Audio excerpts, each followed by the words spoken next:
Ladies and gentlemen, welcome. Tonight, I will be reading the horror story that is known as Jeff the Killer. For those unaware, Jeff the Killer played a pivotal role in the rise and fall to internet creepypastas. Disturbing imagery combined with horrendous writing that resulted in many fanfictions surrounding Jeffrey. Why did so many of you want to fuck him? Anyways, not only will I be reading Jeff the Killer's story, but I will also be narrating the reboot that came out around 2018, I believe. Why a reboot? Well, when I said the writing was horrendous, that wasn't just me throwing jabs or being shitty. No, the story is infamously known as one of the worst creepypastas. One that is so bad that it was threatened to be removed from the creepypasta website. That was before a poll was made. This poll, in hindsight, was Jeff the Killer's redemption arc. If an author could write a reboot that could save Jeff the Killer, then not only would it be crowned as the new canon, but the original story, I believe, would be saved as well. But, in order to face the wrath of 2012 internet horror, we must get drunk. You do not have to join me on this adventure, but I will be drinking a Four Loko, a drink that is so horrendously vile and cheap that it is the root of many memories, good and bad. So, without further ado, let us commence forth. Oh, that fucking smells terrible. Oh my god. Oh my god, yeah, that tastes fucking horrendous. Holy shit. Alright. Oh, we're starting off with the bad story first. I'm gonna have to get a few more sips of that before I can stomach the idea of fucking Jeff the Killer. Good god. Drinking this, I've only taken like a few sips and it makes me gag every time. If you're new here, welcome. If you're not, welcome anyway. If this is the first time you've seen me drunk read a creepypasta, then I would highly recommend you check out the, whatever it's called, the Laura Croft creepypasta video. It's like fucking 3 hours long and I'm drunk as shit the entire time. And that's what we're gonna do today. Tonight. It's actually like 1 a.m. Tonight, woohoo. Alright. Let's take one more big gulp of this, and let's begin. Ugh. Oh, God. Oh, that tastes like ass. Oh, fuck.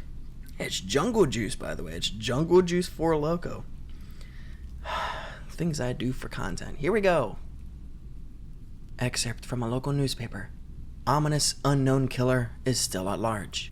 After weeks of unexplained murders, the ominous unknown killer is still on the rise. After little evidence has been found, a young boy states that... I should probably cut that out. A young boy states that he survived... no, we gotta take this serious. This is a murderer. Guys, we're talking about murder. A young boy states that he survived one of the killer's attacks, and bravely tells his story. I had a bad dream, and I woke up in the middle of the night, says the boy. I saw that for some reason the window was up, even though I remember being closed before I went to bed. I got up and shut it once more. Afterwards, I simply crawled under my covers and I tried to get back to sleep. That's when I had a strange feeling, like someone was watching me. I looked up and nearly jumped out of my bed. There, in the little ray of light, illuminating from between my curtains, were a pair of 2 eyes. These weren't regular eyes. They were dark, ominous eyes. They were bordered in black and just plain out terrified me. That's when I saw his mouth. A long, horrendous smile that made every hair on my body stand up. The figure stood there, watching me. Finally, after what seemed like forever, he said it.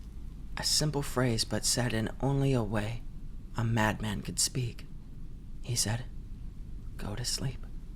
How would that even sound? Because he doesn't have like lips or anything. Hold on. How's that? Go to sleep. Got a sheet. He doesn't have lips. How the fuck does he? Got a sheet. Got to sleep. Shush. Night night. Okay. I let out a scream, and that's what sent him at me. He pulled up a knife, aiming at my heart. He jumped on top of my bed. I fought him back. I kicked. I punched. I rolled around. I tried to knock him off of me. And that's when my dad busted in. The man threw the knife, and it went in my dad's shoulder. The man probably would have finished him off if one of the neighbors hadn't alerted the police. They drove into the parking lot and ran towards the door. The man turned and ran down the hallway. How are they there so fast? I heard a smash, like glass breaking. As I came out of my room, I saw the window that was pointing towards the back of my house was broken. I looked out to see him vanish into the distance. I can tell you one thing. I will never forget that face. Those cold, evil eyes. And that psychotic smile. They will never leave my head. Police are still What? Police are still on the look for this man. If you see anyone that fits the description in this story, please contact your local police department. Jeff and his family had just moved into a new neighborhood. It really does just go right into that. Alright. His dad had gotten a promotion at work, and they thought it would be best to live in one of those fancy neighborhoods. Jeff and his brother Lou couldn't complain, though. A new, better house, what was not to love? As they were getting unpacked, one of the neighbors came by. "Hello," she said. "I'm Barbara." "I'm Barbara. I live across the street from you." "Well, I just wanted to introduce myself and to introduce my son." She turns around and calls her son over. "Billy, these are our new neighbors." Billy said hi and ran back to play in his yard. "Well," said Jeff's mom, "I'm Margaret, and this is my husband Peter, and my two sons, Jeff and Lou." They each introduced themselves, and then Barbara invited them to her son's birthday. Jeff and his brother were about to object when their mother said that they would love to. When Jeff and his family were done packing, Jeff went up to his mom. "Mom, why would you invite us to some kid's party? If you haven't noticed, I'm not some dumb kid." "Jeff," said his mother, "we just moved here. We should show that we want to spend time with our neighbors. Now we're going to that party, and that's final." Jeff started to talk, but stopped himself, knowing that he couldn't do anything. Whenever his mom said something, it was final. He walked up to his room and he plopped down on his bed. He sat there, looking at his ceiling, when suddenly, he got a weird feeling. Not so much pain, but a weird feeling. He dismissed it as just some random feeling. He heard his mother calm down to get his stuff, and he walked down to get it. The next day, Jeff walked downstairs to get breakfast and got ready for school. As he sat there, eating his breakfast, he once again got that feeling. This time it was stronger. It gave him a slight tugging pain, but he once again dismissed it. As he and Lou finished breakfast, they walked down to the bus stop. They sat there waiting for the bus, and then, all of a sudden, some kid on a skateboard jumped over them, only inches above their laps. They both jumped out. They both jumped back in surprise. "Hey, what the hell?" The kid landed and turned back to them. He kicked his skateboard up and caught it with his hands. The kid seems to be about 12, 1 year younger than Jeff. He wears an Aeropostale shirt and ripped blue jeans. Well, well, well. It looks like we got some new meat. Why did I say it like that? New meat. Well, well, well. It looks like we got some new meat. Ugh. Suddenly, 2 other kids appeared. One was super skinny, and the other was huge. I gotta stop doing that. And the other was huge. "Well, since you're new here, I'd like to introduce ourselves. Over there is Keith." Jeff and Lou looked over to the skinny kid. He had a dopey face that you would expect a sidekick to have. "And he is Troy." They looked over at the fat kid. Talk about a tub of lard. Oh my god, it just says that. Oh, lovely. This kid looked like he hadn't exercised since he was crawling. My god. "And I," said the first kid, "am Randy. Now, for all the kids in this neighborhood, there is a small price for bus fare, if you catch my drift." Lou stood up, ready to punch the lights out of the kid's eyes, when one of his friends pulled a knife on him. "Tisk, tisk, tisk. I had hoped you would be more cooperative, but it seems we must do this the hard way." The kid walked up to Lou and took his wallet out of his pocket. Jeff got that feeling again, and now it was truly strong. A burning sensation. He stood up, but Lou gestured him to sit down. Jeff ignored him and walked up to the kid. "Listen here, you little punk. Give back my bro's wallet, or else." Randy put the wallet in his pocket and pulled out his own knife. "Oh, and what will you do?" Just as he finished the sentence, Jeff popped the kid in the nose. As Randy reached for his face, Jeff grabbed the kid's wrist and broke it. "You broke it?" Randy screamed and Jeff grabbed the knife from his hand. Troy and Keith rushed Jeff, but Jeff was too quick. He threw Randy to the ground. Keith lashed out at him, but Jeff ducked and stabbed him in the arm. Keith dropped his knife and fell to the ground screaming. Troy rushed him too, but Jeff didn't even need the knife. He just punched Troy straight in the stomach, and Troy went down. As he fell, he puked all over. Lou could do nothing but look in amazement at Jeff. "Jeff, how did you—" was all he said. They saw the bus coming and knew they would be blamed for the whole thing, so they started running as fast as they could.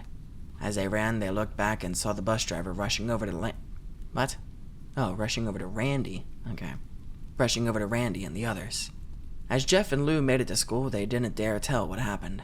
All they did was sit and listen. Lou just thought of that as his brother beating up a few kids, but Jeff knew it was more. It was something scary. As he got that feeling he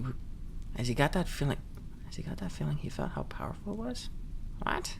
As he got that feeling he felt how powerful it was. The urge to just hurt someone. He didn't like how it sounded, but he couldn't help but feeling happy. He felt that strange feeling go away, and stay away for the entire day of school. Even as he walked home due to the whole thing near the bus stop, and how now he probably wouldn't be taking the bus anymore, he felt happy. When he got home, his parents asked him how his day was, and he said, in a somewhat ominous voice, "It was a wonderful day." What a wonderful day!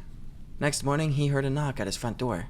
He walked down to find 2 police officers at the door, his mother looking back at him with an angry look. "Jeff, these officers tell me that you attacked 3 kids. That it wasn't regular fighting, and that they were stabbed. Stabbed, son." Jeff's gaze fell to the floor, showing his mother that it was true. "Mom, they were the ones who pulled the knives on me and Lou." "Son," said one of the cops, "we found 3 kids, 2 stabbed, 1 having a bruise on his stomach, and we have witnesses proving that you fled the scene. Now what does that tell us?" Jeff knew it was no use. He could say him and Lou had been attacked, but there was no proof. It was not them who attacked first. They couldn't say that they weren't fleeing because, truth be told, they were. So Jeff couldn't defend himself, or Lou. "Son, call down your brother." Jeff couldn't do it since it was he who beat up all the kids. "Sir, it was me. I was the one who beat up the kids. Lou tried to hold me back, but he couldn't stop me." The cop looked at his partner, and they both nod. "Well, kid, looks like a year in juvenile. Or juvie? Just as, yeah. Looks like a year in juvie." "Wait!" "Wait," says Lou. They all looked up to see him holding a knife. "What? Holding a knife? That's crazy. I don't remember this." The officers pulled their guns and locked them on Lou. Oh, he would be dead by now. God bless America, baby. "It was me. I beat up those little punks. I have the marks to prove it." He lifted up his sleeves to reveal cuts and bruises, as if he was in a struggle. "Son, just put the knife down," said the officer. Lou held up the knife and why was my brain not wrapping that around? Wrapping itself around? What am I talking about? He dropped the knife to the fucking ground. He put his hands up and walked over to the cops. "No, Lou, it was me. I did it." Jeff had tears running down his face. "Huh, poor bro. Trying to take the blame for what I did. Well, take me away." The police led Lou out to the patrol car. "Lou, tell them it was me. Tell them. I was the one who beat up those kids." Jeff's mother put her hands on his shoulders. "Jeff, please. You do not have to lie." "We know it's Lou. You can stop. What the fuck?" Jeff watched helplessly as the cop car speeds off with Lou inside. A few minutes later, Jeff's dad pulled into the driveway. Seeing Jeff's face and knowing something was wrong. Son, what is it?" Jeff couldn't answer. His vocal cords were strained from crying. Instead, Jeff's mother walked his father inside to break the bad news to him, as Jeff wept in the driveway. I have to sneeze. That wasn't a sneeze. Hold on. I'm not even going to pause this recording. We're going to wait. Okay, I don't have to sneeze. Instead, Jeff's mother walked his father inside to break the bad news to him. Oh, I already read that. I took a sip of the fucking vile potion. After an hour or so, Jeff walked back into the house, seeing that his parents were both shocked, sad, and disappointed. He couldn't look at them. He couldn't see how they thought of Lou when it was his fault. He just went to sleep, trying to get the whole thing off of his mind. 2 days went by with no word from Lou at JDC. No friends to hang out with, nothing but sadness and guilt. That is until Saturday, when Jeff is woken up by his mother with a happy, sunshiny face. "Jeff, it's the day," she said as she opened the curtains and let light flood into his room. See? Easy. What's today?" asked Jeff as he stirs awake. "Why, it's Billy's party." He was now fully awake. "Mom, you're joking, right? You don't expect me to go to some kid's party after..." There was a long pause. "Jeff, we both know what happened. I think this party could be the thing that brightens up the past days. Now, get dressed." Jeff's mother walked out of the room and downstairs to get herself ready. He fought himself to get up. He picked out a random shirt and a pair of jeans and walked downstairs. He saw his mother and father all dressed up, his mother in a dress and his father in a suit. He thought, why would they ever wear such fancy clothes to a kid's party? "Son, is that all you're going to wear?" said Jeff's mom. "Better than wearing too much," he said. His mother pushed down the feeling to yell at him and hid it with a smile. "No, Jeff, we may be overdressed, but this is how you go if you want to make an impression," said his... Oh, I thought it was his mom. You know what? Fuck you. His mom's saying it anyway. I changed the story. Jeff grunted and went back up to his room. "I don't have any fancy clothes," he yelled downstairs. "Just pick out something," called his mother. He looked around in his closet for what he would call fancy. He found a pair of black dress pants he had for special occasions, and an undershirt. He couldn't find a shirt to go with it, though. He looked around and found only striped and patterned shirts, none of which go with dress pants. Finally, he found a white hoodie and put it on. "You're wearing that?" they both said. His mother looked at her watch. "Oh, no time to change. Let's just go," she said as she herded Jeff and his father out the door. They crossed the street over to Barbara and Billy's house. They knocked on the door, and at it appeared that Barbara, just like his parents, way overdressed. As they walked inside, all Jeff could see were adults. No kids. "The kids are out in the yard. Jeff, how about you go and meet some of them?" said Barbara. Jeff walked outside to a yard full of kids. They were running around in weird cowboy costumes and shooting each other with plastic guns. He might as well be standing in a Toys R Us. Suddenly, a kid came up to him and handed him a toy gun and a hat. "Hey, wanna play?" he said. No, kid, I'm way too old for this stuff." The kid looked at him with that weird puppy dog face. "Please," said the kid. "Fine," said Jeff. He put on the hat and started to pretend shoot at the kids. Holy shit, he's in school. Okay. At first, he thought it was totally ridiculous, but then he started to actually have fun. I mean, it might have not been super cool, but it was the first time he had done something that took his mind off of Lou. So he played with the kids for a while, until he heard a noise. A weird, rolling noise. And then it hit him. Randy, Troy, and Keith all jumped over the fence on their skateboards. What? The kid that is so fat he never exercised since he was crawling as a baby jumped over a fence with a skateboard? Alright. Jeff dropped the fake gun and ripped off the hat. Randy looked at Jeff with a burning hatred. "Hello, Jeff, is it?" he said. "We have some unfinished business." Jeff saw his bruised nose. "I think we're even. I beat the crap out of you, and you get my brother sent to JDC. Randy got an angry look in his eyes. "Oh no, I don't go for even. I go for winning. You may have kicked our asses that one day, but not today." As he said that, Randy rushed at Jeff. They both fell to the ground. Randy punched Jeff in the nose, and Jeff grabbed him by the ears and headbutted him. Jeff pushed Randy off of him, and both rose to their feet. Kids were screaming and parents were running out of the house. Troy and Keith both pulled guns out of their pockets? Oh my god. Why did they both get guns? "No one interrupts or guts will fly," they said. Randy pulled a knife on Jeff and stabbed it into his shoulder. Jeff screamed and fell to his knees. Randy started kicking him in the face. After 3 kicks, Jeff grabs his foot and twists it, causing Randy to fall to the ground. Jeff stood up and walked towards the back door. Troy grabbed him. "Need some help?" He picks Jeff up by the back of the collar and throws him through the patio door. As Jeff tries to stand, he's kicked down to the ground. Randy repeatedly starts kicking Jeff until he starts to cough up blood. "Come on, Jeff, fight me!" He picks Jeff up and throws him into the kitchen. Randy sees a bottle of vodka on the counter and smashes the glass over Jeff's head. "Fight!" He throws Jeff back into the living room. "Come on, Jeff, look at me!" "Look at me!"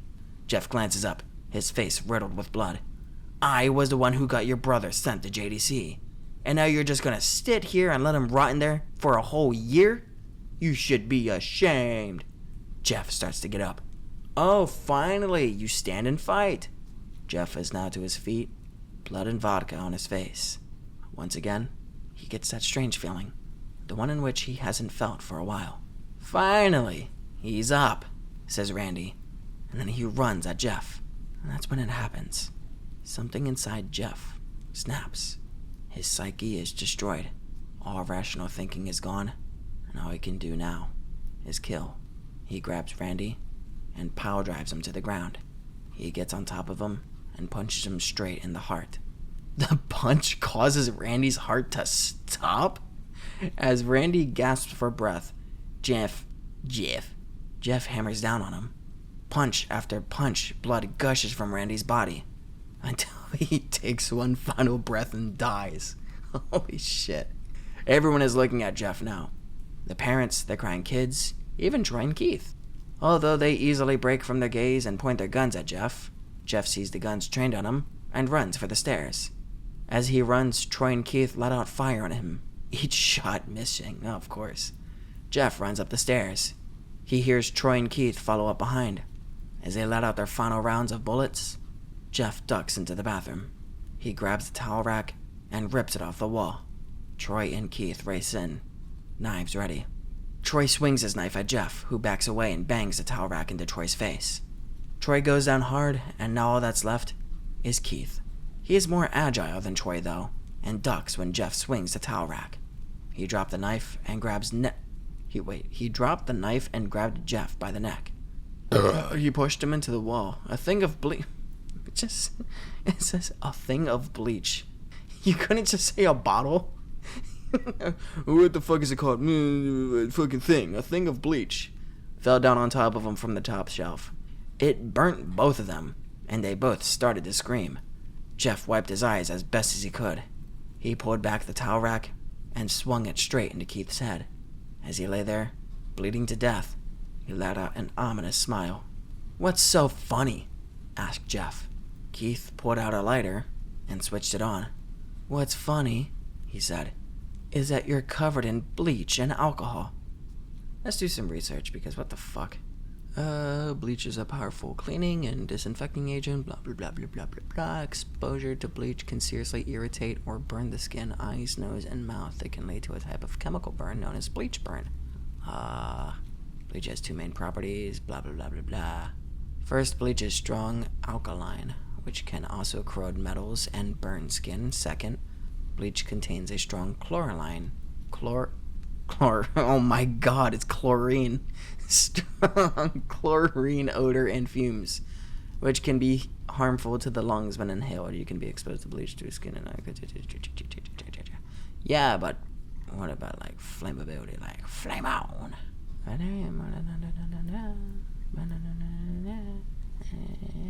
Summary, bleach. Is bleach flammable? Bleach, which contains chlorine that's dissolved in water, is not flammable. However, it can react explosively or form explosive compounds with other chemicals such as turpentine and ammonia. So I don't know. Someone in the comments could be like, "Oh, that's technically not possible," but like I guess it would be possible, because like if it's like fueling, like if the alcohol catches on fire, then I could assume the bleach would be like bad. I don't know. Anyway, Jeff's fucking covered in bleach and alcohol. I'm gonna take a swig. Good God.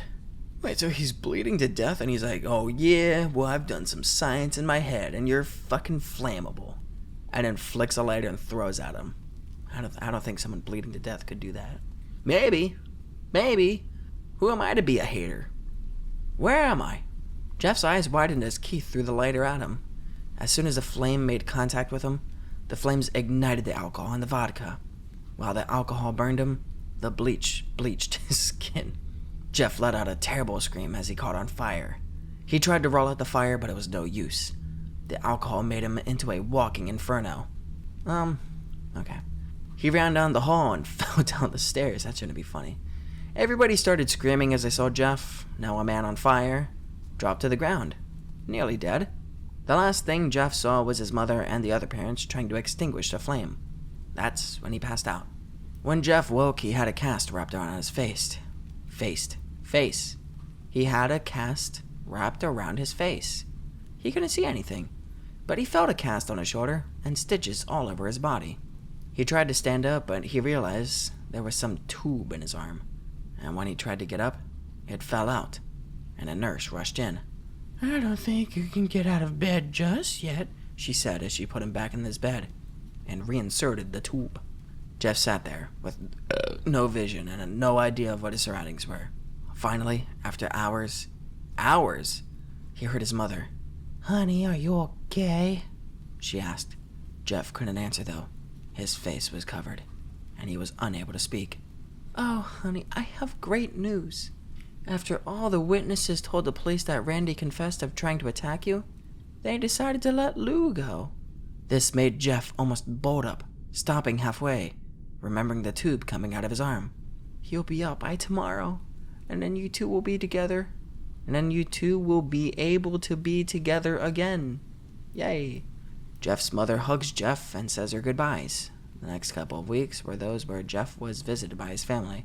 Then came the day where his bandages were to be removed. His family members were all there to see it, what he would look like. As the doctors unwrapped the bandages from Jeff's face, everyone was on the edge of their seats. They waited until the last bandage holding the cover over his face was almost removed. Let's hope for the best, said the doctor. He quickly pulls the cloth, letting the rest fall from Jeff's face. Jeff's mother screams at the sight of his face. Lou and Jeff's dad stare awestruck at his face. What happened to my face? Jeff said. He rushed out of bed and ran to the bathroom. He looked in the mirror and saw the cause of the distress. His face. It's horrible. His lips were burnt to a deep shade of red. His face was turned into a pure white color, and his hair singed from brown to black. He slowly put his hand to his face. It had a sort of leathery feel to it now. He looked back at his family, then back at the mirror. Jeff, said Lou, it's not that bad. Not that bad, said Jeff. It's perfect. His family was equally surprised. Jeff started laughing uncontrollably. His parents noticed that his left eye and hand were twitching. There is no period, so I get to say that. I get to say all of that, because it's a run-on sentence. Jeff, are you okay? Okay?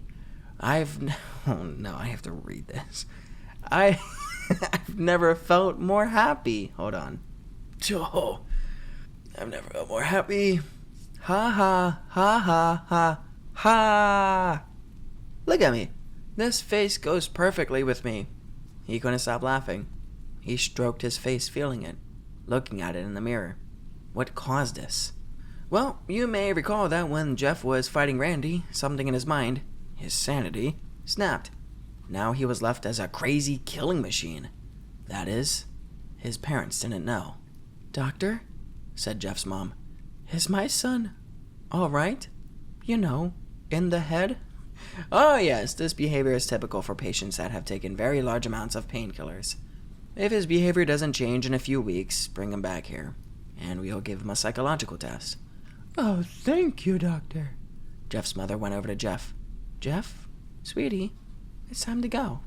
Jeff looks away from the mirror, his face still formed into a crazy smile. "'Kay, mommy." Oh, God. Ha, ha, Ha! His mother took him by the shoulder and took him to get his clothes. This is what came in, said the lady at the desk. Jeff's mom looked down to see the black dress pants and white hoodie her son wore. Now they were clean of blood, and now stitched together. Jeff's mother led him to his Jeff's mother led him to his room and made him put his clothes on. Then they left, not knowing that this was the final day of life. Later that night, Jeff's mother woke to a sound coming from the bathroom. It sounded as if someone was crying. She slowly walked over to see what it was. When she looked into the bathroom, she saw a horrendous sight. Jeff had taken a knife and carved a smile into his cheeks. "Jeff, what are you doing?" asked his mother. Jeff looked over to his mother. "I couldn't keep smiling, Mommy. It hurt after a while. Now I can smile forever." Jeff's mother noticed his eyes, ringed and black. "Jeff, your eyes." His eyes were seemingly never closing. "I couldn't see my face. I got tired and my eyes started to close. I burned out the eyelids so I could forever see myself, my new face." Jeff's mother slowly started to back away, seeing that her son was going insane. Going insane? I think he's already there. "What's wrong, Mommy? Aren't I beautiful?" "Yes, son," she said. "Yes, you are. Let me go get Daddy so he can see your face." She ran into the room and shook Jeff's dad from his sleep. "Honey, get the gun. Oh my God. Get the gun. She stopped as she saw Jeff in the doorway holding a knife. "Mommy, you lied." That's the last thing they hear, as Jeff rushes them with the knife, gutting both of them. His brother Lou woke up, startled by some noise. He didn't hear anything else, so he just shut his eyes and tried to go back to sleep. As he was on the border of slumber, he got the strangest feeling that someone was watching him. He looked up before Jeff's hand covered his mouth, and he slowly raised a knife, ready to plunge it into Lou. Lou thrashed here and there, trying to escape Jeff's grip. "Shh," Jeff said. Oh. Just go to sleep.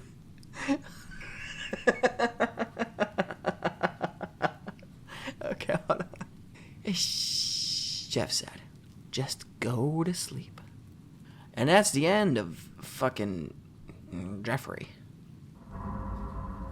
Reboot time, which means I should drink more of this. You're right, me? Alright. Okay.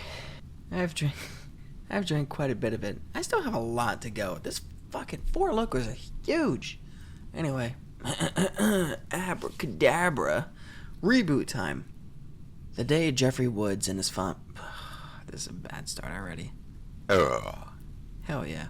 The day Jeffrey Woods and his family arrived at their new home, the sky was overcast and the weather was muggy.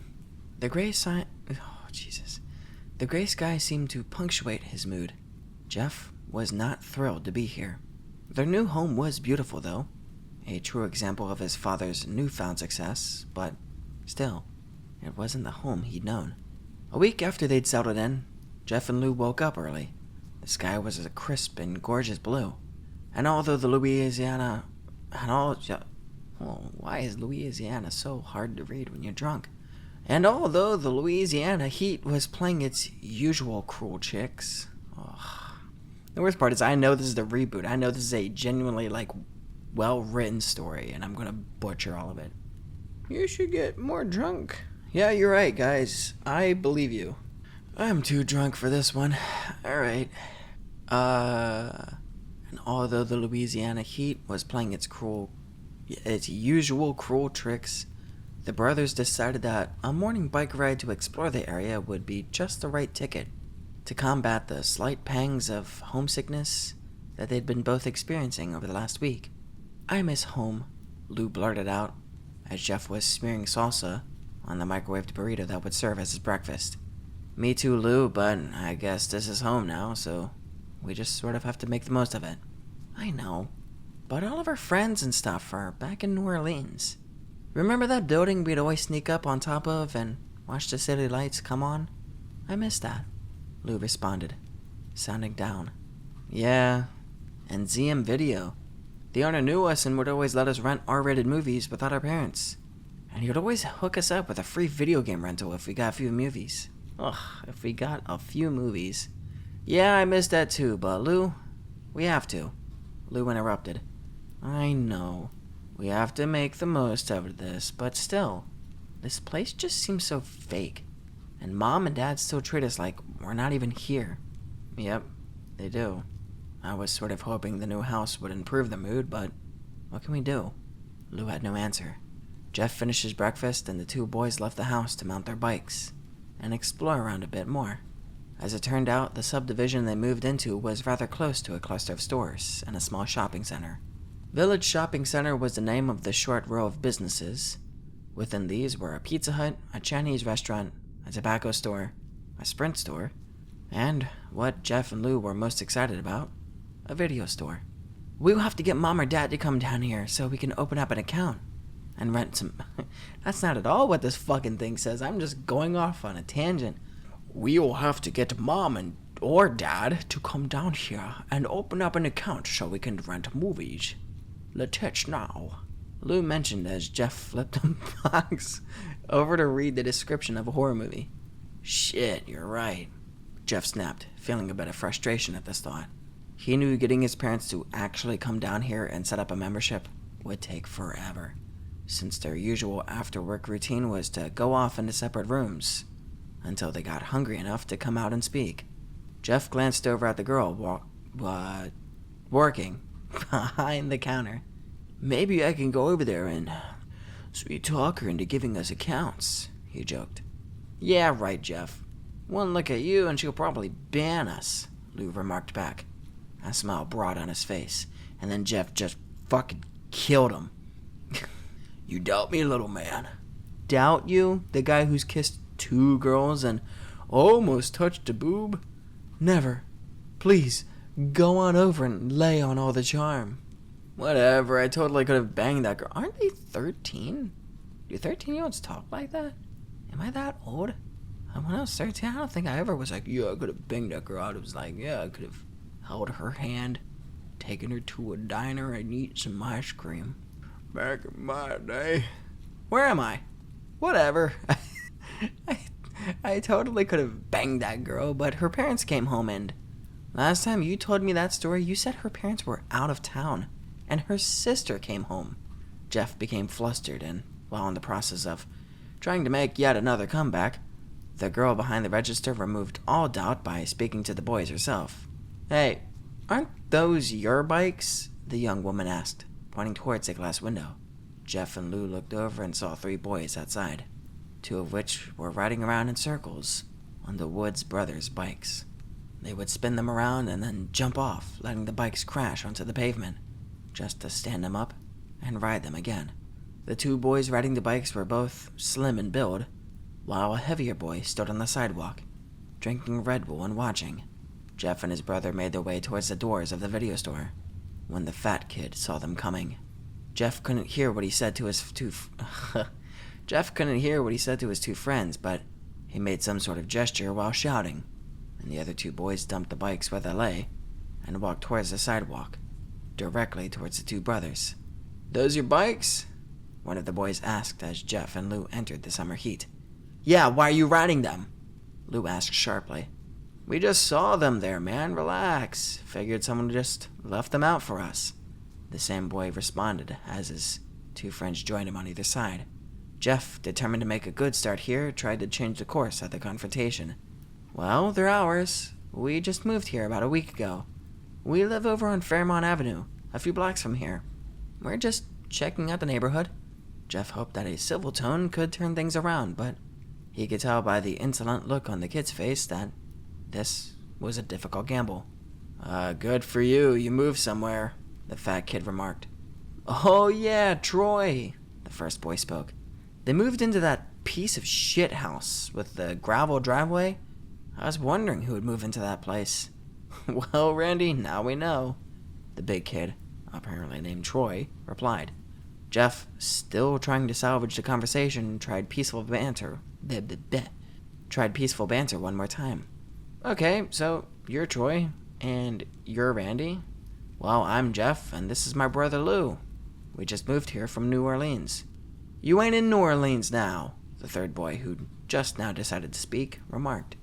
Yeah, and who the fuck said you could call us by our names?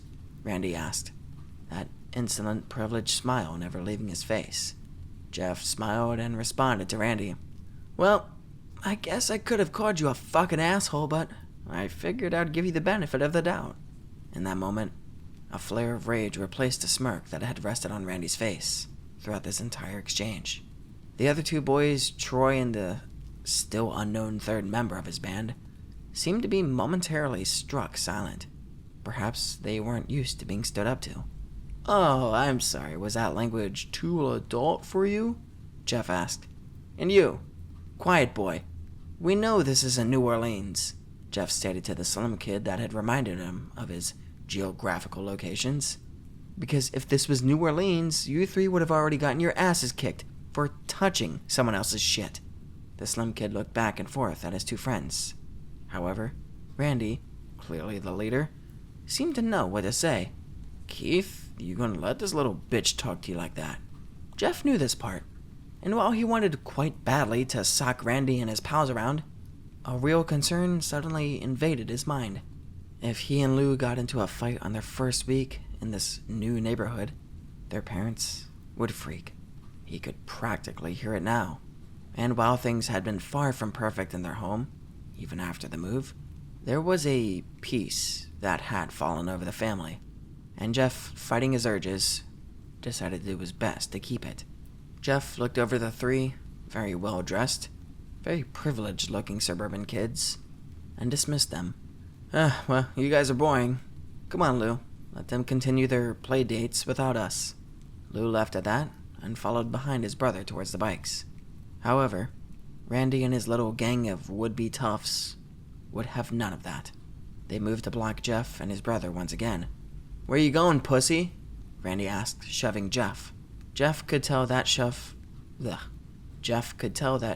had no real conviction.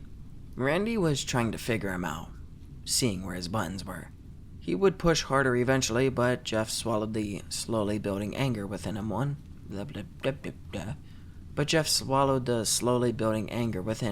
once more. Lou took a bit more exception to the shove. We're going to your mom's house. Me and my brother saved up a couple of dollars from doing chores, and we hear she doesn't charge much. As the words left Lou's mouth, Randy appeared to only register a small portion of it all. Randy Hayden had grown up in Mandeville. His father was a partner at a local firm that made a lot of money, something else that Jeff would soon come to learn. Randy and his friends, while the same age as Jeff, had grown up in very different circumstances. They were used to being listened to. They were used to being feared. In fact, Randy, the target of the insult, just stood there. It was actually Troy, the fat kid who stepped forward, fist balled, eyes squinted in anger. Who you talking to? Troy shouted, and took a wild swing at Lou. I guess that's not really. Who you talking to? Troy shouted and took a wild swing at Lou. Lou, who was both in better shape and had sparred with Jeff of time, that's such a long sentence. Lou, who was both better in shape, I already fucked it up, and had sparred with Jeff a time or two during his time spent boxing, was able to avoid the punch, but just barely. Had that been all, it may have once again ended there. Troy was clearly taken by surprise at Lou's speed and actually didn't attempt another punch. However, these were bullies. Kids that ran in a pack for a reason. The skinny one, Keith, stepped around and threw a punch that connected with the left side of Lou's face. And Jeff had seen enough. He'd been shocked at how quickly this evolved into blows, even though he expected it from almost the start. When he'd first met Randy and his friends, he'd been curious.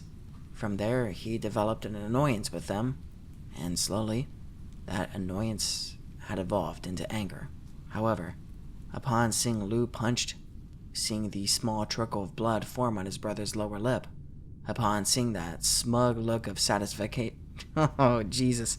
Satisfaction on Keith's face. That anger that Jeff felt suddenly exploded into a rage that he'd never felt before in his life. Jeff Woods did not hesitate. He stepped forward, his feet automatically falling into the correct stance that he'd learned from the boxing classes his father once enrolled him into, and delivered a powerful right hand to Keith's face. The skinny boy had no time to register shock or pain. The punch caught him by surprise, and his knees buckled. Keith went down to the ground in a heap of confusion and dawning fear. Randy, the so-called leader here, was almost too shocked to move. He had had quite a lot of experience starting fights, but no real time logged in losing them. He'd never felt control of a situation slip. He was used to being in charge. So, now, seeing one of his friends go down so quickly and easily left him in a state of shock that, well, he had no idea how to address. Troy, on the other hand... oh no. Troy, on the other hand, seemed to have a plan. Throw another punch. He moved towards Jeff deceptively fast than his weight would have seemed to allow, and threw two equally fast punches. Jeff, however, had no problem sidestepping both attempts. Troy, seeming lost for actions, actually dropped his arms as if to say, "Gee, what do I do now?" Jeff had the answer. He moved in, throwing 3 hooks to Troy's stomach. The hefty kid's eyes went as wide as pie pans. Why pie pans? A fitting analogy is what it says. He staggered back, clutching his throbbing stomach, and Jeff wasted no time and stepped in once more, fetching a sharp punch to the big kid's jaw, causing Troy to promptly fall on his ass. Jeff was reminded of King Hippo from the Punch-Out game he used to play. He couldn't help but smile. Jeff now turned his focus on Randy. He advanced on the boy, feeling something new forming inside of him. He still felt the anger, the rage, actually, at the antics of these 3 assholes. They had the nerve to mess with their bikes, the nerve to insult 2 kids they'd never met before, and, of course, the ultimate offense, touching his brother. However, mixed in with this rage was also a sweet, enjoyable pleasure. Not only was he kicking their asses, but he was loving every second of it. It was as though the joy of showing them was perfectly blending with the rage he felt towards them. Together, it formed into a sadistic, controlled sense of power. That was until Lou stepped in front of him. "Jeff, stop, that's enough." "Why stop now, Lou? They wanted this," Jeff replied in a flat voice. Oh, that's not really a flat voice. "Why stop now, Lou? They wanted this." "Why stop now, Lou? They wanted this," Jeff replied in a sexy voice. Jesus. That Lou had never heard come from his brother's mouth. "She's calling the cops, look!" Jeff. Not Jeff, damn, Lou shouted again. And this time, Jeff came back to reality long enough to listen. He glanced over at the video store clerk, and saw her on the phone, talking frantically and pointing towards the parking lot. Suddenly, Jeff's strange sadistic haze collapsed, and he regained his former self. "Fuck, let's go," he stated quickly. I feel like that's probably not. I could do a better one, hold on. "Fuck, let's go," he stated quickly, and he and Lou mounted their bikes and rode towards the parking lot exit. "Yeah, you better fucking run," Randy called behind them. Jeff and Lou paid no mind and pedaled away. A few blocks down the street, they dismounted their bikes and began to walk them together. At first, neither brother spoke, but then Lou broke the silence. "Jeff, thank you for standing up for me back there. Thank you." "Yeah, those guys were pieces of shit. They had it coming," Jeff replied, looking down at the street as I walked. What happened? I have never seen you like that before. Jeff? Oh my god.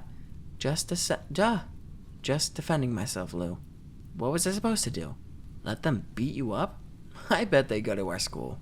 I bet we'll see them there, and they won't forget this. Who cares? We didn't ask to move here. We didn't ask for any of this. Mom and Dad just wanted a bigger house and a nicer neighborhood, and, well, we're along for the ride whether we liked it or not. Think I could give a shit what these rich asshole kids think of us? Jeff stated, and went back to looking at his feet. Think we'll get in trouble?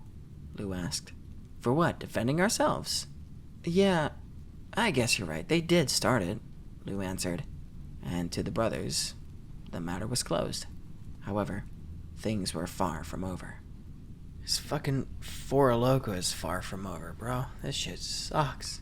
They found that the trouble they believed they'd escaped was, in fact, waiting for them at their front door.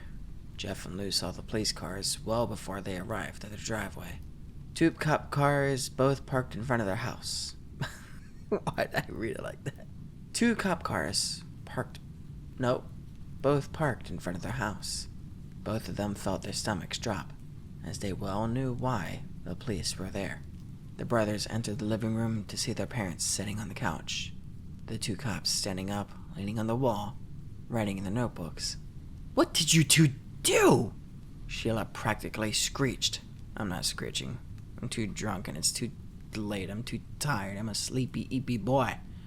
So right now she's just kind of like loudly commenting. "What did you 2 boys do? What did you fellas do?" Lou, younger and less centered than Jeff, began to fall on the defensive. "Some kids tried to jump us down by that video store. They were messing with our bikes, and when we went outside, they got in our faces." "That's not the way we heard it," Matt Woods interjected, his voice firm and ripe with anger and dissatisfaction. "No, Dad, that's what happened," Jeff began to explain. "We were down at Friendly Video looking around the store when these 3 kids started riding around on our bikes." "What?" "No, Father, please. They were riding around on our bikes. All we did was walk outside and the kids started talking trash to us, trying to provoke a fight. When we tried to leave, one of them punched Lou." Finally, one of the 2 cops spoke. His name's Red Williamson. "Boys, we have some serious complaints about the What if that's what they wrote? You would never know. You wouldn't know. From eyewitnesses at the shopping center say, you 2 started the confrontation with Randy and his friends." Jeff took notice at how familiar the cop's tone was when he said Randy's name. This was a small town after all, and there was a good chance that this cop coached Randy in Little League, or drank beers with his dad. Hell, it was even possible that this cop would be an uncle to one of the bullies. "No, sir," Jeff replied. "We did not start it.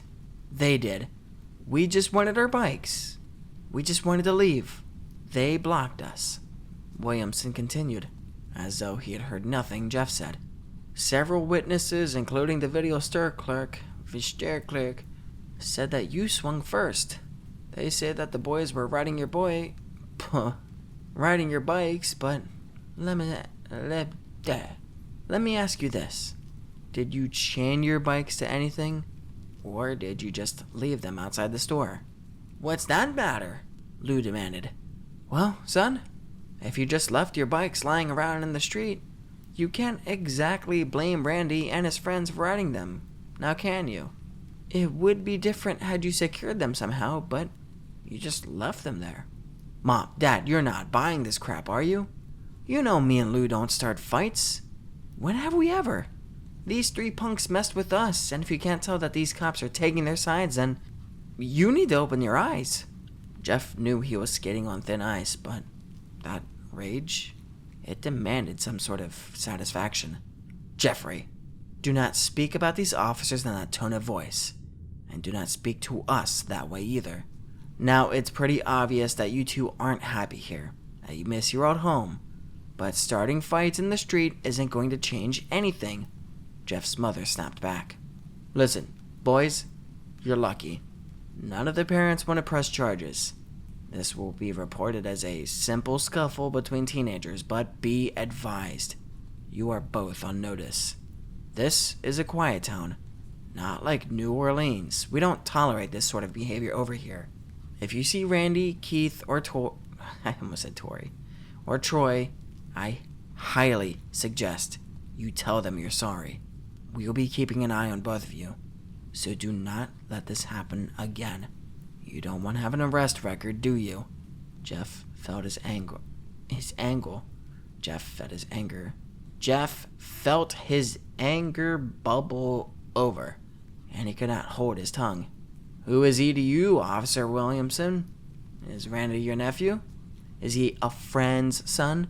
Or maybe do you go over and screw his mom while you're on duty? Which one is it, officer? That's it.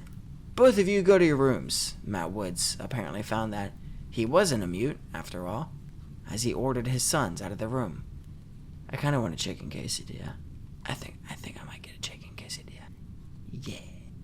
Yeah, I think I might get a chicken quesadilla. I might play Risk of Rain 2. Have you guys ever played Risk of Rain 2? Such a good game. What am I talking about? Where am I? Jeff and Lou walked up the stairs, however they refused to hang their heads in a shame or feel any regret. None of their parents spoke to them for the rest of that day. Jeff and Lou stayed upstairs, venting their shared frustration to each other. They'd been screwed over, even at their young ages, and they knew that. They took some solace in the fact that they at least hadn't been arrested or cited, but still, they saw what was really going on here. That cop, he was protecting Randy, Jeff whispered to his younger brother. No shit, his brother replied. We have to watch ourselves. We have to take care of each other. You saw it down there. Even our parents didn't stand up for us. Yeah, what the hell was up with that? Lou asked. Imagine their fucking image. That's what's up with it. All they care about is fitting in here. They want to make sure they blend in with the rest of the Stepford families. No more fighting. There's a train. Fuck you, train. I'm narrating. They can... No. I'm reading. No honks. It'd be funny if you guys can't even hear this. I'm just talking to myself. It's an imaginary train. Oh, the train is gang stalking me. No more.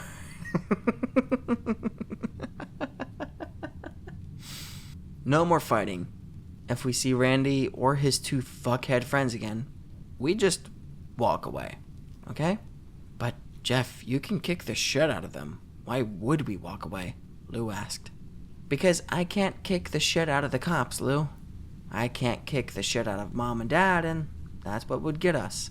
Fucking Randy and his pals are protected here. You and me, we're not. So if we see them, just avoid them, okay? Please? Lou nodded. I feel like a little bitch, though. I owe Keith for hitting me. No, you don't.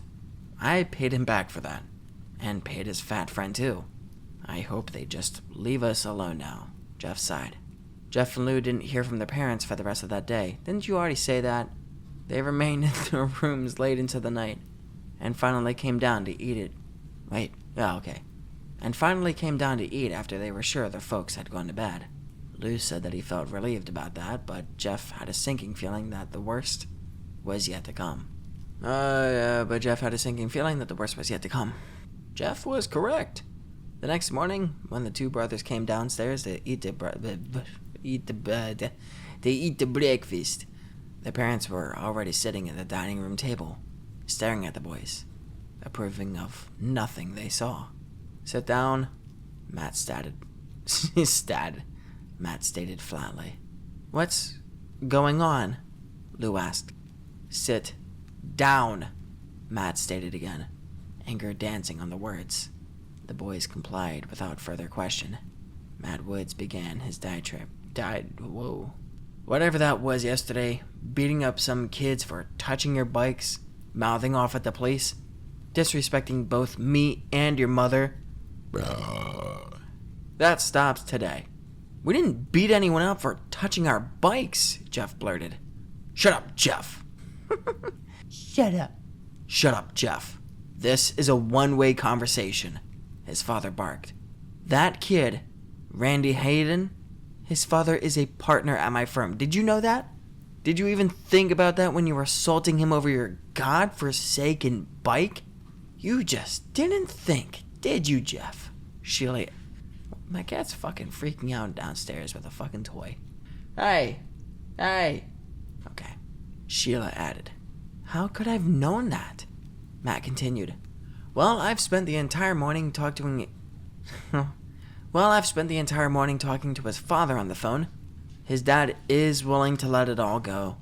She's freaking out down there with a fucking toy. But shit, son, I have to deal with that at work now. Do you have any idea how much damage this could have done to me? To our family? Jeff felt that rage coming back and fought with all of his might to keep it stifled. Instead, he once more tried to appeal to the two... He once more tried to appeal to the to the two adults. Oh my god. She's fucking going crazy down there. Mom, look at Lou's face. They split his lips, can't you see? It's still swollen. Lou turned his head to better showcase the injury. My god, Jeff. So some kid played a little rough with your brother? Is that any reason to fight them? I wanted to make friends with some of the other families in the neighborhood. Jesus Christ, I'm too drunk. I wanted to make friends with some of the other families in this neighborhood. But thanks to you, I just don't know. No sooner could Jeff or his brother construct a proper defense than their father began speaking again. So, your mother and I have talked this through. Since there are only a couple of weeks of summer vacation left, we've decided that Lou should spend the rest of the season at Aunt Marcy's place. We've already spoken to her, and she's willing to let him come out and stay. Both Jeff and Lou were floored by this decision.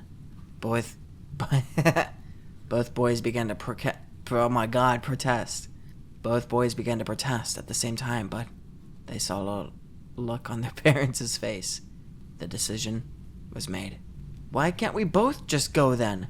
Jeff asked, a last-ditch effort to at least get away from his parents. Marcy doesn't want both of you there. Marcy doesn't want both of you there. She says you two are both rambunctious. And frankly, we agree, Sheila answered. And so it was. Lou was shuttled off to his aunt's place in Abita Springs, Louisiana, a place even smaller and duller than Mandeville, if one can believe that. Jeff watched as his brother left, and then walked back to his bedroom. He felt that rage. However, it began to feel almost pleasant to him. He fucking started pulling his penis, jorking it. He couldn't explain it. He was furious at this turn of events. His parents had turned their backs on their own children. However, through it all, these new feelings he was experiencing weren't all terrible. This anger, for example, he could almost taste it. It felt like thick, sweet syrup stirring around in him.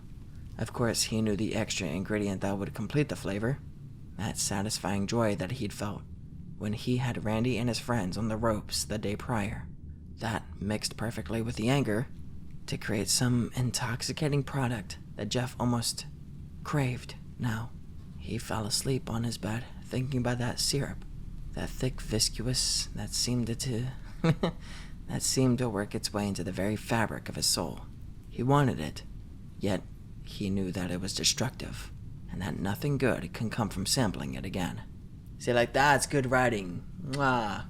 They call it like a fucking murderous rampage, fucking maple syrup. Several days passed, and tensions were high between Jeff and his parents. Without Lou around, there was nothing for him to do except sit in his room and play video games. He went outside, but did not venture far from home. He knew if Randy and his goons showed up again, it would likely result in another fight. For a few days that worked well, and Jeff believed that he could get through this. However, his mother changed all of that on an early Saturday morning. Jeff was awoken suddenly by sharp sunlight striking his face. He heard his mother humming, something that she rarely did. Even in his half-sleeping state, he knew that humming was forced. She was doing it to wake him up, and figured the added sunlight would get things there even faster. When she noticed Jeff's eyes cracking open, she sauntered over to his bed and began speaking in a tone that simply oozed false joviality. I don't care anymore. That's how it's pronounced. From now on, that's how I say it's pronounced. At first, Jeff had refused. Could his mother be serious? Did she really expect him to go over and make friends with Randy? Where did that even come from? No one said that. He was still in bed when his mother stopped her incessant humming long enough to tell him to get up and get dressed. Once he learned why, he told her no. In fact, no way in hell. However, his mother was a shrewd manipulator, and she would know exactly what would get the job done. She promised Jeff that if he did this for her, went over and made it work with Randy, oh, fuck, that Lou could come home the next day. She had sandbagged Jeff right into the corner with that one. He had no choice but to agree. A short time later, Jeff and his mother were pulling into Randy's driveway. Randy's mother answered the door. "Hi, you must be Jeff," she greeted. Jeff smiled wanly, and confirmed that was in fact who he was. "Hello, I'm Sheila Woods. Nice to finally meet you in person," Jeff's mother announced, barging past her son and extending a hand to Randy's mother. "Sheila, so pleased to meet you. I'm Bridget Hayden. Sorry to hear that our boys had a little mishap the other day. You know how it is with teenagers. Hormones going crazy and all. Randy never gets into fights, but he explained to me that Jeff and his brother are still new to the area and haven't quite learned how to do things in Mandeville. Haven't quite learned how we do... What? His brother is still new to the area and haven't quite learned how we do things in Mandeville yet. Isn't that right, Jeff? See? I got through there. Easy peasy. Jeff couldn't resist a small jab. "Yeah, sorry about that, Miss Hayden. Me and Lou had no idea that it was okay for your son and his friends to mess with our bikes without asking. Bridget, he gets that mouth from his father. Never knows when to shut up. How about you and I go and have some coffee and you can tell me all the great gossip around Mandeville, while our boys get to know each other the right way. Randy is in his room, Jeff, upstairs, second door to your left. I'm sure you'll hear the sound of his video games or something," Bridget stated with very little humor to her voice. "Thank you, ma'am," Jeff answered and entered the house. Jeff knocked and heard Randy answer with, "Come in. Hey, so, I guess you heard. Our parents want us to hang out. Good to know each other," Jeff stated with little conviction. "Yep, that's my mom, all right. She doesn't like drama. Honestly, I think she worries too much. I mean, I'm cool if you're cool." Jeff sat down on the floor next to Randy and struck up a conversation. "So, turns out your dad is my dad's boss. He freaked out about the fight in the parking lot. He was actually worried he would get, fired or something. My dad is, everyone's boss. I fucking hate it. I think half the kids at my school talk to me because their parents are somehow connected to my dad's firm. Listen to her. She's going fucking crazy down there. I can't catch a break." I already forgot what I just read. My dad is like everyone's boss. I fucking hate it. I think half the kids at my school talk to me because... Yeah, okay. "Why do you hate it?" Jeff asked. "Because it's fake? The whole damn town is fake. You'll figure it out as you go, but trust me. Everyone who lives here is just trying to pretend they're something else. My parents make me do all of this shit. All the trophies and stuff, just so they can brag. That's it." Jeff smiled. "I know how you feel. My dad had me in a boxing class a year ago because some coworker of his had a brother that worked at the place, or something. As soon as that guy quit, though, I was out of that gym the next week. I wish it was that easy," Randy responded. "I hate playing baseball, but my dad will sure have me out there again next summer, and the summer afterwards.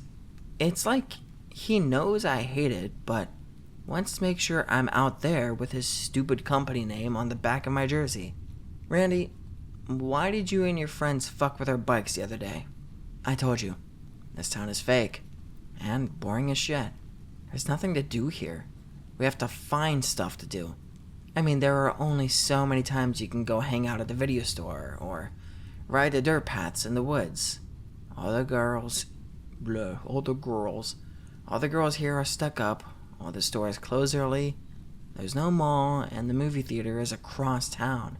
We were just bored, man, so Sorry for that, I guess. It's cool, Jeff replied. I guess I'm sorry for that too. Things went too far. You mean the fight? Randy asked. That shit was actually cool. Those guys, Keith and Troy, they just leech on because of my dad. It's like I told you, I'm pretty sure their parents make them hang out with me. The afternoon went on, and Jeff soon forgot that this was a mandatory arrangement. He actually started to find himself liking Randy. Sure, their first encounter was a little sketchy, but he was coming around to the guy, finding that he wasn't so bad once his idiot friends were removed from the equation. About an hour later, things took a new turn. They kissed. No. Jeff heard the twin pops of 2 car doors shutting and Jeff heard the twin pops of 2 car doors shutting in near unison, and then heard the engine start up. He dropped the game controller and peered out of Randy's bedroom window, just in time to see his mother and Randy's mother backing out of the driveway. Our parents are leaving, Jeff said. About time. I figured my mom would eventually talk your mom into going shopping, or going to get coffee or something like that. Jeff heard Randy pause the game. Hey, Jeff, come downstairs. I want to show you some cool stuff. Randy invited, and Jeff followed. Randy led Jeff out to the garage. It was hot in there with him. Yeah, with that. It was hot in there with the main door shut. The garage was well kept, though, and Jeff observed stacks of magazines underneath the workbench, as well as tools and various other utility items stacked about. Standing in the small, closed-in garage, with the late summer heat lingering about, Jeff began to feel a bit uneasy. Despite the fact that he and Randy had seemed to bond over the last few hours, Jeff couldn't ignore a sense that things were different now that the adults were gone. What did you want to show me? Jeff asked. Hold on, let me get it, Randy replied, moving the magazines out to reveal a small red box. Jeff watched as Randy removed the box and opened it. Check it out. My dad's flare gun. What a stupid way to say that. Check it out. My dad's flare gun, Randy announced and waved the red tubular gun about. Whoa, be careful about that, Jeff shouted, more out of shock than real concern. It's fine, dude. Don't be a pussy. It's not even loaded, Randy said. However, Jeff watched as he fished one of the flares out of the back compartment. Randy then continued to fiddle with the flare gun, popping it open and loading a flare. Now it's loaded, he announced. My dad showed me how to use this last year when we went out boating. When we went out boating. Sometimes I take it out back and shoot flares at the tree, but maybe this time I don't need a tree. The change in Randy's voice and demeanor was impossible to ignore. Okay, cool gun. Let's get back in the house, though. It's hot out here, plus I'm getting hungry. What do you have to eat? However, as Jeff turned to walk through the small door leading back into the house, his path was suddenly blocked by two more familiar faces. Where you going, Jeffrey? The fat kid, Troy, blurted out as he and Keith stepped forward into the garage. Took you two assholes long enough to get here. I had to babysit this friend all day, Randy shouted. A wicked joy was present in his words. Sorry, Randy, but Keith here had to mow his front yard before his parents would let him come out, Troy said, a sheepish tone to his voice. It's cool, we're here now, Keith said. What the fuck is going on? Jeff asked. Staring at Randy, he noticed that Randy still had the flare gun in his hands. I'll tell you what's going on, Jeff. You owe Keith and Troy an apology for what you did. You sucker punched them, and then ran away. You didn't even have the balls to fight them fair, so now you're gonna pay them what you owe. I'm not gonna fight you, okay? I'm done with that shit, Jeff replied as he glanced about the room for an exit. You're right about that. You're not gonna fight. You're gonna stand there and let my boys get their licks in. Then I get mine, And when that's done, you will get the fuck out of my house. I'll tell my mom that you got sick and you walked home, and after that, if you see us again, you better walk the other way. I'm not going to stand here and get hit by you or your friends, so just let me go home. How about that? I'll tell my mom that we're cool and everyone wins, okay? Jeff asked. Randy then raised a flare gun towards Jeff. No. You stay, pussy. You stay and you take your licks. Jeff felt that sensation once more. That sick, rich, dark matter that swirled about inside of him. He could taste it now. It was heaven. In his mind, he imagined some blah blah blah. He imagined himself diving into it, swimming in it, letting it swallow him whole. He looked around and that sensation only grew. He saw Randy, standing there holding the flare gun. It was limp in his hands, though, and the hammer was not cocked back. Jeff knew that Randy had no intention of firing it.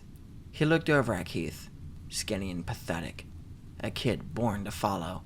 Troy, fat and sweaty, breathing a bit heavy from his walkover, and, of course, in the middle of it all, Jeff himself. He felt that pleasure begin to mix with the rage, forming the perfect product. He tried to avoid sampling it. He knew that only regret could come from indulging in it. However, when it was placed so close, when the aroma and the promise of that sweet, savory flavor was only inches away, Jeff found that he could no more stand against it than a ship in the ocean could stand against a typhoon. Jeff began to smile. Okay, I paused and I took another sip of the fucking Four Loko, and that like did me in. That, I don't know why, but that was like the button has been pressed. I am just fucked. So let's get through this while we still can. Alright, woohoo! Yeah, teamwork. Jeff began to smile. Why are you smiling at me? You queer for me or something? Randy asked, a slight nervous tinge in his voice. Am I smiling, Randy? I guess it's because I'm just having so much fun, Jeff announced, and suddenly lunged towards the unprepared kid, holding the flare gun. Jeff struck Randy once in the nose. Randy's arms dropped, yet he kept hold of the flare gun.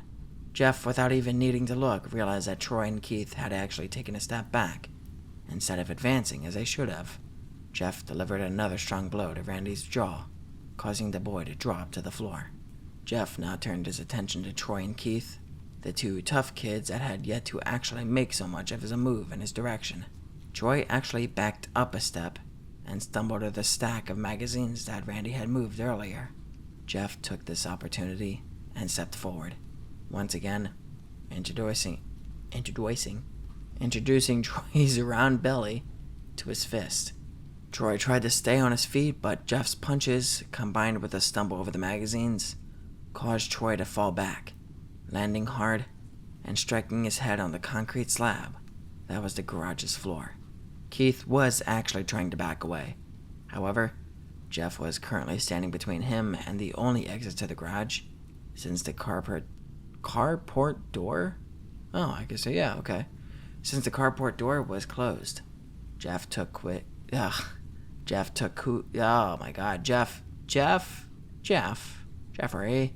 took two quick steps towards the skinny kid and felt the most Jeff took two quick steps towards the skinny kid and felt the most intense joy at seeing Keith stagger backwards, knocking his back into the wall. That perfect blend of pleasure, control, and rage had come together. Jeff felt as though he was floating above the world. Somewhere in his mind, he knew that there would be hell to pay for this, but at that exact moment in time, he couldn't care less. He didn't care about Lou, he didn't care about being arrested, and he didn't care if his dad got fired. All he cared about, in that fraction of time, was hurting Keith. Keith tried to make a run for it, hoping to squeeze through the small gap between Jeff and the door. However, Jeff clipped him a hard right hand to his face, causing Keith to stagger back again. Jeff could see that his knees were buckling, and he took full advantage. He moved in, pinning Keith to the wall, and began to blow. Whoa. Whoa. Nope, he wasn't doing that. He began to deliver blow after blow to the skinny kid's stomach. Keith's eyes became as large as saucers, and once satisfied, Jeff stepped back and watched in demonic glee as Keith slowly slid down the wall, gasping for air. Randy got back to his feet, but seemed to have no idea what to do. "We done now, Randy? Are we good? Or do you and your friends need more?" Jeff mocked. "No more. We're cool." "How about you assholes?"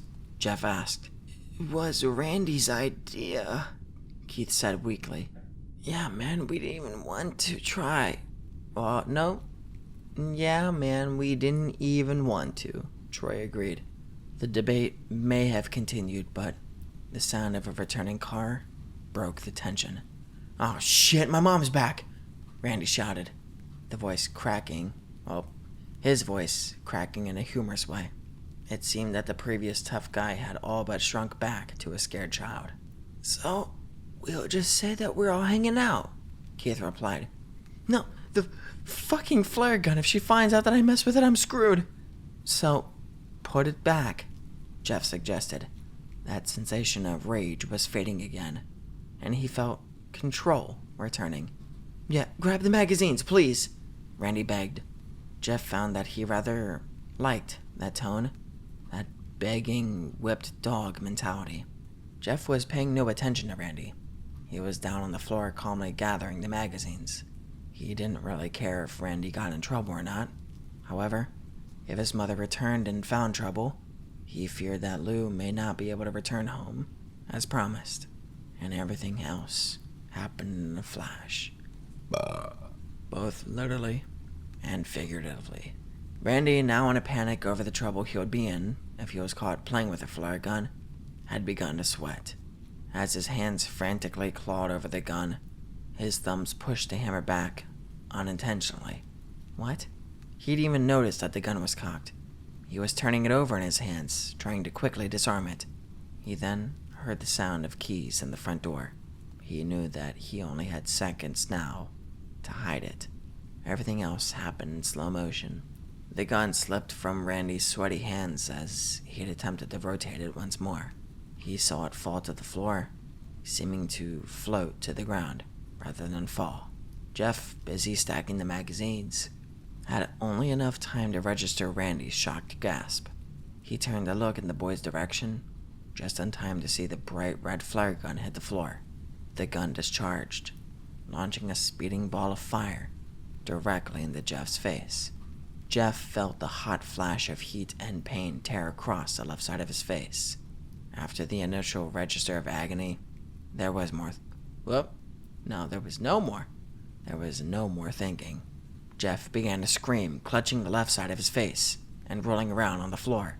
For a while, he forgot everything, as he was plunged into that dark, rich syrup once more, the rage almost serving to dull the pain. When he finally did come to a stable level of alertness, he realized he was now in a hospital room. Half of his face was bandaged. Half of his face was bandaged. He knew that much. He wanted to open his eyes and speak, let his family know he was awake, but the drugs still had a firm hold. He was awake, but not quite yet functioning. He could hear several familiar voices, though.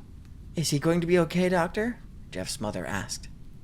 Yes, ma'am. Your son will be fine.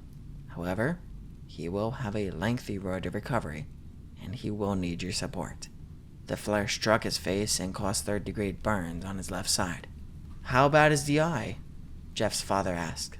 "It's hard to say at this point. He'll need to see an fucking eye doctor, I don't give a shit for this word, for further review. But the damage appears quite severe." "And his face? What about his face?" Jeff's mother asked, sounding deeply concerned. "Well, we were able to clean and treat the injury in time, so..." That's it. That's what he says. So, you've no concern for infection or anything of that matter. We'll want him on antibiotics for a while, and he won't need to and he'll need to have the wound cleaned and dressed on a regular basis, but all in all, your son got very lucky. The damage could have been more severe. Doctor? His mother began again. What if there's permanent damage? What do we do about that? As I said, an optometrist will have to examine the eye. Optometrist? Who cares? Sheila Woods interrupted the doctor, sounding more agitated than before. You're not listening! Not the eye, his face! What do we do to correct his face? She demanded. Well, ma'am, we have treated his face, like I said. There shouldn't be a risk of infection, so as long as you... She cut him off again. Not the infection, his appearance. What can we do for that? Miss Woods, that's hardly a concern at this point. Once he's healed and back on his feet, you can possibly explore plastic surgery to repair some of the damage, but honestly, right now, we can't waste concern on how he looks. He can expect to be back home in a few days, maybe sooner. Jeff's dad spoke again. Okay, thank you, doctor. Can we have some time alone, please? My wife and I need to speak. Certainly, the doctor replied. Lou, why don't you go down to the hospital cafeteria and get yourself a snack? Matt Wood suggested. But I want to be here in case Jeff wakes up, Lou replied. Lou, they told us that Jeff is heavily medicated. They don't expect him to wake up anytime tonight. So, just go, and if he does come around, we'll have you paged, Matt replied. Jeff heard the door open and close as Lou exited. His parents both let out a long, shaky sigh, but Jeff was starting to believe it was not a sigh of relief, but rather one of stress. We're going to have to homeschool him now, Matt. That's just what it's going to be. We're going to have to keep him home. He heard his mother rant, her voice sounding frantic. What? I mean, he probably won't be able to start school right on time, but I doubt he'll miss a whole year, his father responded, trying to remain... Well, I didn't read that in a calmer voice, but let's just say he's calm. I'm not talking about that, Matt. I'm worried about him Oh, I'm not worried about him missing a week or two of school. I mean his face, Matt. You heard what the You heard what the doctor said. His face is going to be... disfigured, Sheila argued back. We don't even know the full extent of the damage yet, Sheila. It could be minor. It could possibly heal. And you heard what he said. Plastic surgery could be an option in time. In time. What kind of time? A year? 2 years? And what about in the meantime? People are going to see him and they're going to talk. Is that what you want? He's going to be a pariah. You think anyone is going to want to have him around their kids? And Jeff was hearing all of this, just letting it soak in slowly. As his mind absorbed the words, he felt that rage return. Sick, rich, dark, that syrup of raw, primal emotion. He wanted to scream at his mother, to tell her to shut up, that he was the one lying here, half of his face burned, blind in one eye, all thanks to her, all thanks to her forcing him to go over to Randy's house. He wanted to ask her why she left, why she went have to go shopping or have her nails done or whatever it was that she did. He wanted to know why she would leave him alone with a kid who just days before tried to jump him and his brother. He wanted to know how she could care more about his appearance than the fact that he was lying in the hospital. However, there was still so much more that he wanted to know as well. He wanted to know how much more his mother hated him, how much more she saw him now as a, how did she put it, a pariah. I'm probably saying that wrong. He wanted to continue to swim in the thick pool of dark hatred that was starting to form from the rage and anger. That was a new one now. Before it was anger, then it was anger mixed with pleasure, but now it was anger mixed with hatred. And while he certainly longed to be free of it, while he most certainly preferred the false sense of love and concern he'd believed he'd heard from her before. Oh, these hiccups, bro. He also wanted to test it out a bit more. He also began to wonder, how well would this new recipe blend with pleasure? How would it feel? Matt Woods began to speak again. I just can't believe he shot himself in the face with a flare gun. I always thought Jeff was more responsible than that. Don't even get me started on that. Sheila replied. I could not believe it when Randy and his friends explained to the medics and police how it all happened.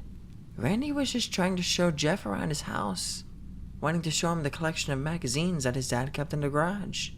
You know, boys. He was probably hoping there was a couple of Playboys would be in there or something. Then he said Jeff found the box containing the flare guns and just would not stop playing around with it. You should have heard those other boys, Matt. Nope. They told me that they practically begged Jeff to just put it down before he got hurt, but he had to show off, and I just don't know where he went wrong. I'm reading all of this, so I'm wrong. Oh my god. They practically begged Jeff to put it down before he got hurt, but he just had to show off. I just don't know where we went wrong, Matt. I thought us moving out here to a nice quiet neighborhood would make everyone happy. Jeff, though, he just wants to fight us and everything. And while all that came together in Jeff's mind, he continued to swim in that black ichor of hatred. Of hatred and rage. The morphine drip added a nice touch of euphoria. Jeff could almost see himself plunging into the syrupy waters of hatred and emerging, changed.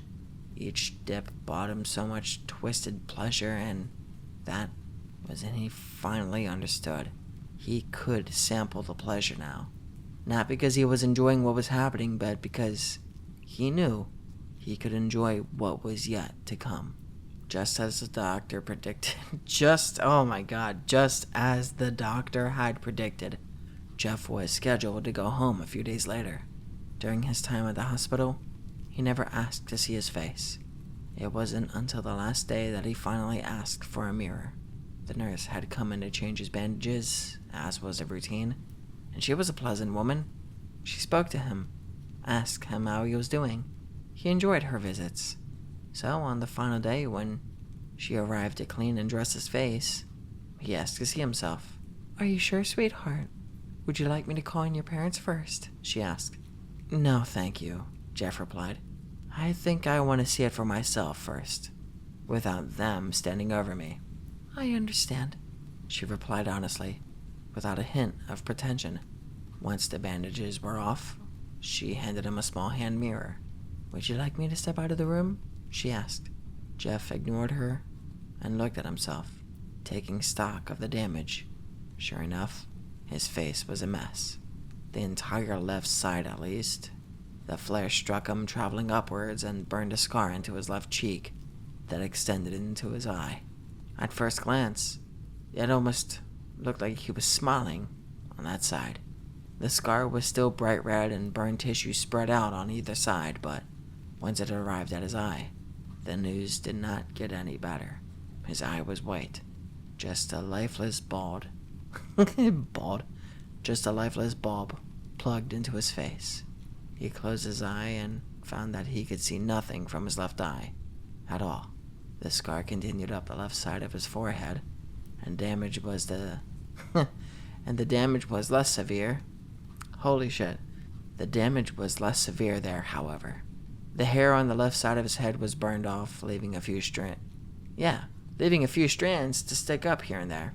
Sorry, sweetie, but I have to put clean bandages on then, she told him. Jeff smiled. It's okay. There will be plenty of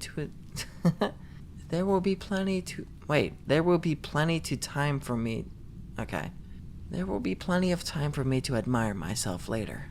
There was no joy from his parents on the ride home, or upon arrival. They spoke very little, and there was a tension in the car that simply wouldn't fade out. As for Lou, he was thrilled that his brother was okay, but he didn't know what to say. concerning the damage to his face. So, after asking a few questions about the accident and the recovery, he fell silent as well. They walked into their home at dusk, and Lou asked about dinner. He suggested they let Jeff pick a place to celebrate his return home. "Just go to sleep. Both of you boys, go to sleep," Sheila remarked.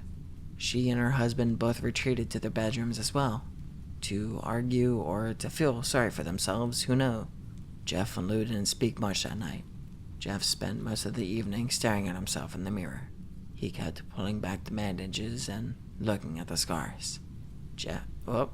Lou wanted to see them too, but felt that it might be imprudent to ask. "I'm glad you're home, Jeff. I really missed you, and I'm glad you're okay," Lou said to Jeff as he stared at himself. "I'm not okay, Lou, and neither are you. None of us are, really. There's a sickness here. The only difference is, now my sickness shows on the outside as well," Jeff replied, his voice as flat as that on an answering machine. "What are you talking about?" Lou asked. "One day, you'll see it too. This is what happens, though. This is what happens when it all falls down," Jeff said, still peeking behind his bandages. "Jeff, I don't know what you're trying to say," Lou responded. Jeff didn't reply, though, and after several moments, Lou left him alone. Lou went down to his parents' bedroom and knocked on the door. "What is it?" the voice of his mother asked. "Mom, I think Jeff is acting weird. You may want to come talk to him." "Go away, Lou. Leave your mother alone," his father's voice answered. Lou, being young, had no other ideas, so he returned to his own bedroom. He didn't know that those would be the last words he'd ever hear his parents speak to him. That night, Sheila and Matt Woods awoke together, both being light sleepers. It took little to bring them out of slumber. The sudden removal of their blanket, as it was snatched from the bed, did the trick just fine. They awoke to see a small light coming from the half bath that was situated in their master bedroom. The door was cracked only slightly, and the light source was weak. They could make out a human shape, standing over the bed, though. "What's going on?" Sheila grumbled. As their vision came into focus, they realized their son was standing before them. Matt reached over and flipped on the lamp next to the bed. Jeff was standing there, his bandages off, his disfigured face beaming down on them, with a long kitchen knife clutched in his right hand. "What are you doing, son?" Matt asked, his mind still trying to shake out the cobwebs of sleep. "He's got a knife!" Sheila screamed. "Oh my God!" grabbing at her husband's arm. Matt kept his composure, though. "Sheila, it's probably the painkillers. He likely got up and got disoriented. Relax, for Christ's sake." Jeff tilted his head to one side, still not speaking. He stared hard at his father, slowly bringing the knife up and ensuring that he saw it well. "Son, what are you doing?" Matt asked. "Scaring you," Jeff replied, with no emotion in his voice. "Matt, do something," Sheila pleaded. Sheila pleaded. "Okay, son, I realize you've been through a lot, but you need to go back to bed. I'm gonna call the doctor in the morning and..."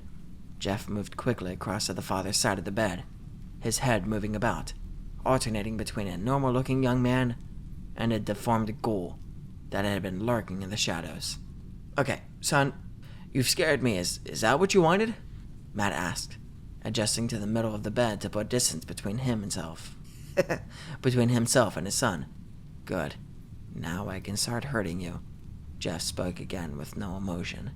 His father had time to utter a single syllable, most likely to ask another question, to try and reason with his son. Jeff, however, gave him time to do no more than that. He lunged onto the bed, driving the knife into his father's stomach. Matt attempted to fend Jeff off, but the wound to his midsection rendered him into a shock, and his arms fell to the side. Jeff could hear his mother screaming, but paid no mind. He wanted to finish with his father first. Removing the knife, Jeff stepped down into his stomach 3 more times, quickly. His father gasped and coughed up blood. His body jerked and twitched each time the knife, found his mark. After the 3rd time, Matt Woods lay still. Sheila had backed up against the headboard of the bed. She wanted to climb down, make a run for it, but she'd balled herself up between the headboard and the end table. In her frantic state of terror and confusion, she couldn't figure out how to do something as simple as dismount a bed. "Jeff, why are you doing this to us?" she asked feebly. "Randy started it. You must have known that, but you ignored it. Lou had a busted lip. You must have seen that, but you ignored it. I was shot in the face with a flare gun, but you believed Randy. Why? So you could fit in?" "No, baby, I believed you. It's your father's job, and we're new here, and..." "Oh, God, Jeff, please," his mother begged. "Tell me about homeschool, Mom. Tell me about... Oh, shit, hold on. Tell me all about how you don't want to send me out in public because of my face. Tell me how none of the other kids will want to be my friend and how none of their parents will want to be yours. Tell me about that, Mom. Tell me how nice it's going to be, you homeschooling me." "Jeff, please, I was just stressed. I was worried about you. That's so please. I love you." "Mom, I think you should take your own advice. You know, what you told Lou when we got home tonight. He wanted to do something nice to welcome me home, and do you remember what you told us to do instead?" Jeff asked, as he now crawled over, cornering his mother on the bed. "What did I say?" she asked, the question coming out barely a whisper. "Go to sleep," Jeff snarled, and drove the knife into his mother's chest. He stabbed her over and over again, and as he did, he finally found that perfect recipe, that heavenly blend, that rage, hate, and pleasure, all mixed into one perfect formula, and for a while, Jeff became lost in it all. Jeff opened his brother's bedroom door, not surprised to find his brother asleep. He had dozed off with headphones in, so he slept through all the shouting. That was fine with Jeff. It was easier that Jeff had not to hear that. It was easier that Lou not have to hear all of that. Jeff sat down on his brother's bed and nudged him slightly. It took a moment, but Lou finally opened his eyes and looked up. Jeff removed his earphones for him. "You're free now, Lou," he spoke softly. "Jeff, what are you talking about?" Lou mumbled, still half asleep. "You'll see in the morning. I just wanted to let you know I love you. You've been my best friend. Remember that, okay?" "Thanks. I love you too. Now let me go back to sleep," Lou replied, already dozing off again. Jeff smiled and stood up. As he left the room, he looked back at his sleeping brother one last time before he vanished into the night. Here we go. Woohoo. Oh, fuck. 2 hours long? That's stupid. Alright. Hope you guys have a good night. Bye.